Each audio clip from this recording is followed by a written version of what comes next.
करके यदि चिंता करता है, देखो ध्यान से सुनो, हम यही फंस जाते हैं। उपासक अर्थात शरणागत अपने दोषों को लेकर यदि चिंता करता है तो वो अभी शरणागत नहीं, उसके अंदर अपने अभिमान का बल है, इसीलिए वो ऐसा करता है। क्योंकि दोषों को मिटाने की उसमें अपने सामर्थ्य अनुभव में आ रही, इसीलिए वो चिंतित है। अगर तेरे में अभिमान नहीं तो फिर तू चिंता क्यों करता है? हां, दोष देखकर दुखी होना अलग बात है, चिंता करना अलग बात है। दुख तो उपासक को होगा कि ये नहीं होना चाहिए।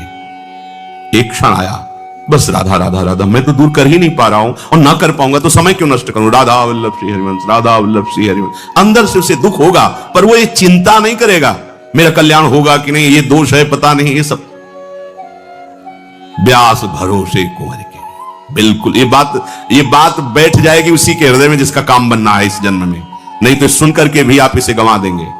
सारी की सारी बात वृंदावन भूमि में हो रही है। जब किसी से कहा जाता है सत्य बोलना, चलो मंदिर में चढ़ के बात करो, तो मंदिर में क्या, घर में बैठ के भगवान की बात कर रहे हैं, भगवान की बात कर रहे हैं, भगवान के घर में बैठकर भगवान की बात कर रहे हैं। अब तो विश्वास कर लो। अरे उनके एक संकल्प, परीक्षित, ये वो योग योगेश्वर श्री कृष्ण जिनके एक संकल्प से अनंत ब्रह्मांडों का एक क्षण में कल्याण हो सकता है। हम जैसों की क्या बात, विश्वास करो। छोटा बालक जैसे पास में कोई भय आता है तो वो रो देता है, पर भरोसा उसको है कि जो ही मैं रोया मेरी मां दौड़ के आएगी, मुझे बचा लेगी। उसे ये भय नहीं रहता कि ये हमको नष्ट कर देगा, क्योंकि उसको ये है कि मेरी मां है। अच्छा, उसकी मां ना सुन पावे उसका रोना, लेकिन मेरे प्रभु सर्वत्र उनके कान है, वो उसी क्षण। और मां का लाडला जहां भी खिलता होता है, मां वही काम करती कि एक दृष्टि जरूर उस पर जाती रहे। ठीक से खिल रहा है ना, तो करूं सदा तिनके रखवारी, जिम बालक राखे महतारी। बहुत जोर की बात है, आप इसे स्वीकार कर लीजिए। प्रभु आपको हर क्षण देख रहे हैं, प्रभु जान रहे हैं आपकी स्थिति। आपको चिंता नहीं करनी, चिंतन करना है, प्रभु का चिंतन करना है। दोष उपासक को अच्छे नहीं लगते, दुख देते हैं अंदर, पर वो चिंतित नहीं होता, अविश्वास नहीं होता, उसको परिणाम में भ्रम नहीं होता। समझिए, है जरूर ये सब, पर मेरी प्रिया जी बहुत कृपाल है, जब चाहेंगी तब सब ठीक हो जाएगा, ना ठीक हो तो भी प्रिया जी मुझे मिल जाएंगी। इस पर कभी आशा बंधा, ये शास्त्र आदेश करता है, दृढ़ आशा रखो भगवान मिलेंगे। हमारे गुणों से नहीं, हमारी साधना से नहीं, अपनी कृपा से मिलेंगे। हमारी स्वामी नेक हो न रिस्क हो, भूल हो न हो सके, तो निश्चित निश्चित हमें स्वामी जी मिलेंगे। चिंता करने का अर्थ है भीतर में छिपे हुए अभिमान का, अपने बल का आश्रय। यह भक्तों में भी हो जाता है। जैसे द्रौपदी जी का चीर खिंचा तो पूरी सभा की तरफ देखा, पांडवों की तरफ देखा, भीष्म जी की तरफ देखा, अपनी भुजाओं से पकड़ा, दांत से पकड़ा। जब ये शब्द देखा कि अब कुछ नहीं हो सकता, अब तो केवल श्री कृष्ण, तो इतना विलंब क्यों किया? पहले ही श्री कृष्ण का आश्रय इतना दृढ़ होता तो महल से ही नहीं छू सकता था, महल में ही नहीं छू सकता था दुशासन, वही चमत्कार प्रकट हो जाता। अब पूरा का पूरा छोड़कर जे भी हे श्री कृष्ण द्वारिका आवास, यही से बढ़ गया पट। कहीं कुछ उनको आना जाना थोड़ी, इतना बोलना था कि खिंचा हुआ वस्त्र बस यहीं से खिंचता रहा, यहां से हट नहीं पाया। उपासक अपने अंदर जब तक बल रखता है अपने बचाव का, बहुत ध्यान देने योग्य बात है, अपना अहंकार बचा के रखता है, तब तक भगवान नहीं आते। नहीं आए द्रौपदी जी को, नहीं आए। और परम प्रिय सखी हैं, बहुत प्यार करते हैं प्रभु द्रौपदी जी को। कृष्णा के कृष्ण जो संधि को जा रहे थे तो उन्होंने ऐसे बाल करके दिखा, प्रभु इन्हीं केशों को पकड़कर सभा में खींच कर लाया गया था। आप जानते हो इन केशों को हम कब बांधेंगे, आपको पता है। भगवान संधि कराना चाहे, संधि ना हो। दूसरी बात, यह हमें पक्का विश्वास है कि हमारे गुण दोष से भगवत प्राप्ति नहीं होगी। भगवान कृपालु हैं, प्रियालाल कृपालु हैं, उनकी कृपा से हो जाएगी। हम उनके, ये किसी से हमें प्रमाण लेने की जरूरत नहीं, इस विषय में किसी से प्रश्न करने की जरूरत नहीं, निसंशय खड़ा हो जाएगा। सबकी मति भिन्न भिन्न है, एक भी शब्द शास्त्र से बिलग नहीं विश्वास करना। अच्छा, केवल शास्त्र ही नहीं है, हाँ, छाती भी साथ में लगी हुई है, क्योंकि यही हमारा बल है, यही हमारा जीवन है, इसी से हम जीवित हैं। चाहे परमार्थ में जीवन समझ लो, चाहे स्वार्थ में जीवन समझ लो, यही हमारा जीवन है, इसी से जीवित है। तो अब संशय की जरूरत नहीं, क्योंकि जहां प्रश्न करोगे तो वो अपनी स्थिति और मति के अनुसार ही उत्तर देगा। ऐसे कैसे हो सकता है? पाप करो तुम, भगवान के आश्रित होते, दोष तुम्हारे अंदर भोगना पड़ेगा तुम्हें। अमर हो जाके जाओ। अहम त्वाम सर्वपापेभ्यो मोक्षयिष्यामि मा शुचा। तू केवल सर्वधर्मान परित्यज्य माम एकम शरणम व्रज। किसी की सुनना नहीं। ये भगवान बोल रहे हैं जिनसे हमारा काम बनना है, हमें किसी के सलाह की इसमें जरूरत नहीं। सीधे सर्वेश्वर भगवान बोल रहे हैं अहम त्वाम सर्वपापेभ्यो। जो मेरी शरण में आ गया तेसा महम समुद्धरता, उसकी साधना नहीं, तेसा महम, मैं समुद्धरता मृत्यु संसार सागरा। विश्वास कर लो, ना करो तो भटकते रहो। हित ध्रुव जो विश्वास है तब वही सुधरे बात, ना तर माया पंथ में फिरे जो टक्कर खात। दूसरी बात देखनी है, श्री भगवान कह रहे तेरे भाव अशुद्ध, तेरी वृत्तियां अशुद्ध, तेरे आचरण अशुद्ध। ये बताओ क्या और क्या चाहिए, क्या चाहिए? विश्वास नहीं ना, सत्संग में तो ऐसा सुना पर पता नहीं, तो चलो मरो जाके, बात पकड़ लो, बैठ जाओ। यहां केवल आश्रय से माला माल हो जाओ। कई बार आपको सुनाया है, बहुत विद्वान है बाली, साधारण नहीं। लोग संध्या अपने घरों में करते होंगे, ये चारों दिशाओं के समुद्र में संध्या करता था। नित्य नित्य चारों दिशाओं के समुद्र में संध्या। रावण ने जाके ललकारा, दिग्विजय कर रहा था, तो भाई समय संध्या कर रहे हैं, हमें डिस्टर्ब मत कीजिए। और मार ऐसे कखरी में दाब लिया और 6 महीने तक साधना संध्या आदि करता रहा। इसके बाद देखा कि होश में है कि नहीं, छोड़ा, बोले जा अपनी लंका चल। तभी जब अंगद के सामने मैं तब कहते वही रावण तो हो ना, जिसको बाली ने 6 महीने काख में दाग के रखा था। धर्मात्मा है, ऐसा नहीं कि उसको ज्ञान नहीं, शास्त्र का ज्ञान है, पर कुछ वासनाएं होती जिन पर विजय बिना भगवान की शरणागति की नहीं होती। सुग्रीव एक भी आचरण वाली जैसा, जो पवित्र आचरणों में वाली नहीं, महाबलशाली। शास्त्री बात कर रहे हैं, समुद्रों में जाके संध्या। ऐसा जब भगवान ने मारा तो उसने कहा प्रभु मैंने ऐसा कौन सा आपका पाप किया है, आपने मुझे व्याध की भांति वेध दिया, मार दिया, और सुग्रीव तुमको प्यारा लगा। ये कभी संध्या बंदन भजन साधन शास्त्र ज्ञान, हमारा छोटा भाई है, हम जानते हैं इसको। ये क्या मतलब, ये क्या बात है? आप उसका पक्ष क्यों लिया? मैं आपका कौन सा ऐसा बिगाड़ दिया? कभी अयोध्या जाके उपद्रव किया हो, कभी कुछ बात की हो तो प्रभु बताओ। हम आपसे कभी एक भी ऐसी अपमानजनित बात की? आप मेरे को दुश्मन क्यों मान लिया, क्यों मार दिया? बिल्कुल ज्ञानी पुरुष को ऐसा ले कि घोर ज्ञानी हो, शास्त्र का ज्ञानी है, किष्किंधा का राजा है, महाबलशालियों में उसकी गणना है। भगवान ने कहा हाँ, मेरे शरणागत का बैरी मेरा बैरी होता है, और यह अभी शरणागत हो चुका है। इसने कितना स्वीकार किया मुझे पता नहीं, पर मैंने अग्नि को साक्षी करके इसे स्वीकार किया है। बात समझिए, इसने कितना स्वीकार किया मुझे, भगवान कह रही है तो ये जानेगा, इसका आचरण बताएगा, लेकिन मैंने इसे स्वीकार किया, और मेरे शरणागत का दुश्मन मेरा दुश्मन होता है, इसलिए मैंने तुझे मारा है। खास बात है, शरणागति कराने वाले परम पावन महाभागवत श्री हनुमान जी महाराज। तो शरणागति होती ही है किसी संत से, किसी संत महंत सदगुरुदेव की कृपा से जीव भगवान की शरण में होता है। तो तुम्हें अपने पर विश्वास हो या ना हो, तुम्हें संत सदगुरुदेव के द्वारा कराई हुई शरणागति जिसके प्रति है, उसके प्रति दृढ़ विश्वास हो गया, सब बात बन जाए। कर तुम अकर तुम अन्यथा कर तुम सर्व समर्था सा ईश्वरा। हम ऐसे की तो थोड़ी शरणागत है, सर्व सामर्थ्यशाली। बस अपने धर्म से नहीं हिलना, आपको चिंता नहीं करनी। एक शंकर नाम के भगत थे, बड़ी श्रद्धा विश्वास पूर्वक शालिग्राम भगवान की आराधना करते थे। गंडकी नदी के किनारे एक गांव था, वहां उनका जन्म हुआ था। ब्राह्मण कुल में जन्म हुआ, बड़े धर्म से चलते थे, पर ब्राह्मणों का क्या तप ही धन होता है। तो एक जमींदार ठाकुर थे, वो उनको रोज सीधा देते और अपने मंदिर की सेवा में भी उनको, और एक पाठशाला खुलवाई थी संस्कृत की, तो कुछ अर्थ भी देते थे, और गुरु की तरह उनको मानते थे शंकर भगत को। वो बड़े धनी थे।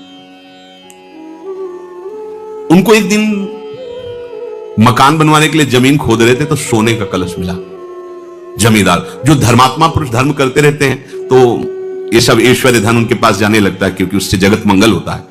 तो उन्होंने पंडित जी से पूछा, ये स्वर्ण मिला हुआ है, उस समय करोड़ों की लागत का। तो उन्होंने कहा कि आप भगवान सूर्य का मंदिर बनवाएं, कुछ हिस्से से अपने परिवार की और उन्नति के लिए रख लीजिए, पर उसका 1/3 हिस्सा मंदिर में लगवाएं। बात कुछ दिनों बाद जो जमींदार थे वो पधार गए, तो उनका जो बड़ा लड़का था वो बहुत ही दुष्ट स्वभाव का था, केवल उनके भय से चुपचाप रहता था, दुष्टता उस समय भी करता था। अब तो पिता गए तो उसे पता था स्वर्ण राशि का भी कि मंदिर बनाने के लिए ऐसा ऐसा, तो उसने पूरी नकली दस्तावेज तैयार किए, तो उसमें अपने पिता के दस्तखत कर दिए और उसमें लिख दिया कि मैं अपने बड़े बेटे को पूरे स्वर्ण का अधिकार देता हूं, वो जो चाहे सो कर सकता है, और दस्तखत अपने पिता के। जब बंटवारे का समय आया तो भाइयों ने बात रखी कि पिता ने कहा था उस स्वर्ण राशि को सूर्य मंदिर बनवाना है और इसके साक्षी हैं शंकर भगत। नहीं, अंतिम समय एकांत में पिता ने केवल मेरा ही अधिकार रखा है, आप कागज देख लीजिए, और ऐसे दस्तखत संभाल के किए थे कि बिल्कुल वैसे ही पिता के जैसे। गांव के लोगों के सामने पंडित जी को बुलाया, पंडित जी ने कहा नहीं, हमसे तो उन्होंने यही कहा था कि सूर्य मंदिर बनेगा, ऐसा ऐसा, दिखाओ कागज। कागज देखा, कहा ये दस्तखत भगत के नहीं, सेठ के नहीं, क्योंकि हम बहुत नजदीक रहे, उनको देखा है, उनके दस्तखत ऐसे नहीं। तो बड़े लड़के ने कहा कि हाँ तुम ही तो एक ज्ञानी हो, ये कैसे तुम झूठ कह सकते हो, उठकर चले गए। लड़के ने बड़े विचार किया कि अच्छे अच्छे घूस में फिसल जाते हैं, इसको कुछ घूस देंगे और अपने अनुकूल करें। उसके घर गए, प्रणाम किया। पंडित जी ने सोचा इस दुष्ट का स्वभाव कैसे बदल रहा है, और बहुत मीठी मीठी, अगर दुष्ट मीठी मीठी बातें भी करे और झुके तो ऐसे समझो जैसे सांप झुक रहा है। अगर सांप हटकर पीछे झुक रहा है तो वो वार करेगा, सिंह झुक रहा है तो छलांग लगाएगा, ऐसे दुष्ट झुक रहा है तो तुम्हारे नाश के लिए झुक रहा है, वो प्रणाम नमस्कार भी हुआ। पंडित जी इतने दिन हो गए हमारे पिता की भी पंडिताई करते हुए, पूजा करते हुए, मिला क्या? एक सीधा जो हमारे घर से जाता है उसी से भोजन तुम्हारा होता है, माला माल हो जाओगे। आधा आधा, आधा सोना आपका, आधा हमारा। असलियत यही कि हमने जालसाजी की है, दस्तखत हमने किए, अब मान जाओ। उनका धूर्त रहेगा, तू हमारे को धन से लुभाए मान, हमारे तो ठाकुर जी परम धन है, जीवन उनके लिए है। भले तेरे घर से सीधा ना आए तो मांग के खा लेंगे, लेकिन धर्म विरुद्ध आचरण थोड़ी करेंगे। तो आश्रय नहीं बदलना चाहिए, धर्म विरुद्ध आचरण नहीं होते भक्त के शरणागत। उनका हमारे प्रभु सर्व समर्थ है, मैं उनका शरण भाव स्वीकार किए हूं, मुझे किसी धनादि की अधर्म पूर्वक जरूरत नहीं। तो उनका हमारे पास और भी हक करने हैं, वो आपको मनाने के लिए, वो ना बनाना पड़े तो बोले तुम हमें धमकी देते हो। अरे जिनसे काल डरता है उन भगवान की शरण में जा, तुझे जो कुछ करना है कर, जाके चला गया। अब उनका समय था कि मध्याह्न के बाद जाते, सरोवर में स्नान करते, मंदिर में पूजा में जाते और अंधेरा होने पर वापस होते। शंकर भगत वापस आ रहे थे अंधेरे में, और एक करौली चाकू खोस करके गया और कहा अब मान लो मेरी बात, अंधेरा है, कोई है नहीं, मेरी बात मान लो, अब भी कह रहा हूं, आधा स्वर्ण तुम्हें दे देंगे, बात मेरी मान लो, नहीं तो तुम्हें जान से हाथ धोना पड़ेगा। बोले हमने तो पहले ही हाथ धो रखे हैं जान से, हमने अपनी जान तो प्रभु को समर्पित कर दी, तुझे जो भावे कर, अधर्म में कदम नहीं रख। उसने चाकू ली, बस भगवान का स्मरण करते हुए गिर पड़े, वो तो भगा। जे ही गिरे स्वेग जैसे कोई दिव्य देश में आ गए हो। देखा सामने सुंदर अद्भुत अद्भुत लताएं हैं, एक कनक भवन है, उसकी भावना शालिग्राम की भगवान राम के प्रति। देखा कि सिया जो विराजमान है, राम जो विराजमान, हनुमान जी महाराज उनके चरण पकड़े हैं, लक्ष्मण भरत शत्रुघ्न ये सब आसपास राज दरबार लगा हुआ है। भगवान ने कहा आओ आओ, हनुमान जी ने गले लगाकर उनको परमानंद की अनुभूति हो रही, भगवान दुलार कर रहे हैं। अच्छा तुम्हारे लग गया, और ऐसे भगवान जीवी किए, वो सब घाव खत्म हुआ, एकदम आनंद। अभी तुम जाओ, अभी तुम जाओ, तुम्हारे द्वारा भक्ति का विस्तार होगा, धर्म की स्थापना होगी, और ये मेरा ही कार्य है। जब ऐसा कहकर भगवान ने दुलार करके आंख खोली उनको, जैसे सो के जगे हो, ऐसा लगा मानो स्वप्न में वो घटना हुई थी। ऐसे देखा कोई घाव नहीं, कोई कष्ट नहीं, चल पड़े। और आगे जब गए तो खून की उल्टी करते हुए वो पड़ा था जिसने चाकू मारी थी। आगे गए, कहा भैया तुम्हें कैसे कष्ट हो? तुरंत गोद में उठाया और भगवान से कहा प्रभु यदि थोड़ी भी भक्ति हमारे हृदय में, इसको पीड़ा नहीं होनी चाहिए। फिर उसको चेतना आई, उसका खून उगलना बंद। भैया क्या हो गया? तो बोले क्षमा करो, जे ही आपको मार के हटा तो पता नहीं कौन था, हमें परिचय नहीं, पर वो इतना बलवान था कि उसके एक थप्पड़ पर हम उस समय से खून ही डाल रहे हैं और हमें होश ही नहीं। अगर आप हमें गोद में न बैठालते, दुलार न करते तो मुझे होश ही नहीं होता। कभी गलती नहीं करेंगे, कभी बेईमानी नहीं करेंगे, हम सब सभा के बीच में कह देते ऐसा ऐसा। और आज से जीवन भर आपकी हम सेविका, हम जान गए कि भगवान की भक्ति में कितनी शामिल। ये हमारे हृदय की ऐसी कुछ स्थिति हो जाती है कि हम सबसे ज्यादा महत्व देने लगते हैं धन को। धन है तो भोग सामग्री है, भोग सामग्री सुविधा है तो शरीर है, और शरीर है तो हम हैं, फिर तो बस आनंद है, क्योंकि जो चाहेंगे वो भोगेंगे। तो क्या ये परमार्थ का स्वरूप हुआ? क्या शरीर की प्रियता, भोगों की प्रियता धन से पूरी हो रही तो धन की प्रियता? क्या धन और शरीर यही हमारा लक्ष्य है? नहीं नहीं, ये तो साधन है, लक्ष्य तो हमारा प्रभु है। तो क्या धन के बिना भगवत प्राप्ति नहीं हो सकती? सही पूछो तो धन के बिना ही भगवत प्राप्ति होती है। धन से किसी को भगवत प्राप्ति आज तक नहीं हुई।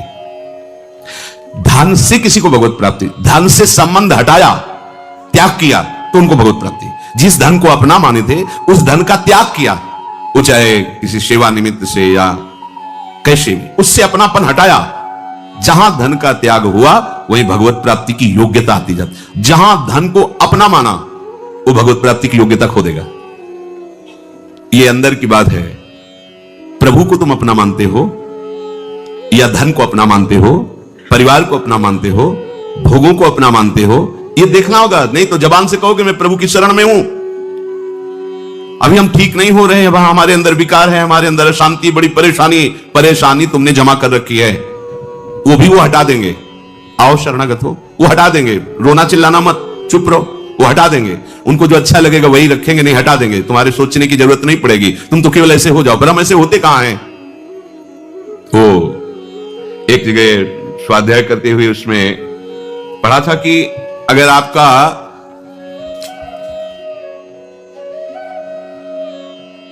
Nothing is lost, if health is lost something is lost, if character is lost everything is lost. आपका धन गया तो कुछ नहीं गया। If wealth is lost nothing is lost, आपका धन गया तो कुछ नहीं गया। If health is lost something is lost, आपका स्वास्थ्य गया तो कुछ गया। If character is lost everything is lost, आपका चरित्र गया तो कुछ नहीं रह गया, सब कुछ गया। हमारी उल्टा सोच है, चरित्र गया तो कुछ नहीं गया। हमारी उल्टा सोच से चल, चरित्र गया तो कुछ नहीं गया, स्वास्थ्य गया तो थोड़ा कुछ गया, और धन गया तो सब कुछ चला गया। और सिद्धांत क्या कहता है? If wealth is lost nothing is lost. तुम्हारी संपत्ति नष्ट हो गई, कोई परेशानी नहीं, कुछ नष्ट नहीं हुआ, तुम्हारी हानि नहीं हुई। If health is lost something is lost, स्वास्थ्य गया तो कुछ गया, क्योंकि इससे आप उत्तम साधना कर सकते थे। स्वास्थ्य बिगड़ गया तो आप साधन नहीं कर सकते, पर कुछ गया, सब कुछ नहीं गया। भले कठोर साधन न कर सके, राधा राधा तो बोल सकते हैं ना। If character is lost everything is lost, अगर आपका चरित्र चला गया सब कुछ चला गया। आज हमारी स्थिति है कि हम चरित्र पर ध्यान ही नहीं दे रहे। ये भारत देश है, यहां चरित्र की पूजा होती है। हम राम चरित्र गाते हैं, कृष्ण चरित्र गाते हैं, भक्त चरित्र गाते हैं, और हम भक्त बनना चाहते, चरित्र को हमने भस्म कर दिया। चरित्र हमारा बिगड़ गया, सब बिगड़ गया। चरित्र गया, सब चला गया। आप देखो चरित्र की तरफ कहां देखा जाए। धन कैसे मिले? चरित्र बेच दो, शरीर बेच दो, धर्म बेच दो, बस धन मिलना चाहिए। भगवान मिलेंगे, परमार्थ बनेगा? नहीं। हमारे प्राण चले जाएं पर हम धर्म विरुद्ध आचरण स्वीकार ना करें। हमारा चरित्र पवित्र है। एक बार वाराणसी में एक जज स्वामी थे, उनके दर्शन कराने के लिए एक संत ले गए, तो वो पता नहीं कौन सी स्थिति में रहते, बड़ी जोर से कलाई पकड़ी, नवीन अवस्था थी, और उन्होंने अंग्रेजी में यही कहा था कि गुड कैरेक्टर, जिसका चरित्र अच्छा वही महात्मा। और जिसका, वो अंग्रेजी से बोले थे कि जिसका चरित्र लूज है, बोले हमारे मान्यता में, वो पढ़े लिखे जज स्वामी थे, अंग्रेजी ही ज्यादा बोलते थे। कहा गुड कैरेक्टर, जीवन भर चरित्र को संभालते रहना, चरित्र ना बिगड़ने पावे। चरित्र बिगड़ गया, सब कुछ चला गया। तो जिनकी ये मान्यता है कि धन से ही धर्म होता है, धन से ही भगवान मिलते हैं, धन से ही भगवान की पूजा होती है, तो आप इस भ्रम को छोड़ दीजिए। आपके पास जो कुछ अपना माना हुआ है उसे प्रभु में समर्पित करने से आपकी बात बनेगी। जो कुछ माना हुआ है वो त्यागने से हुई। त्यागात शांतनंतरम। यदि अपना मान करके उसे देते हैं, तो अगर दान करते हैं, धर्म में लगाते हैं, तो कई गुना बढ़ के मिलेगा। इतने में तो तुम अहंकार नहीं छोड़ पा रहे, कई गुना और मिलेगा तो अहंकार और बढ़ जाएगा। जैसे गंदे नाली के जल से हाथ को पवित्र नहीं किया जा सकता, ऐसे ही अधर्म पूर्वक, धन की आसक्ति पूर्वक कोई भी किसी भी मार्ग में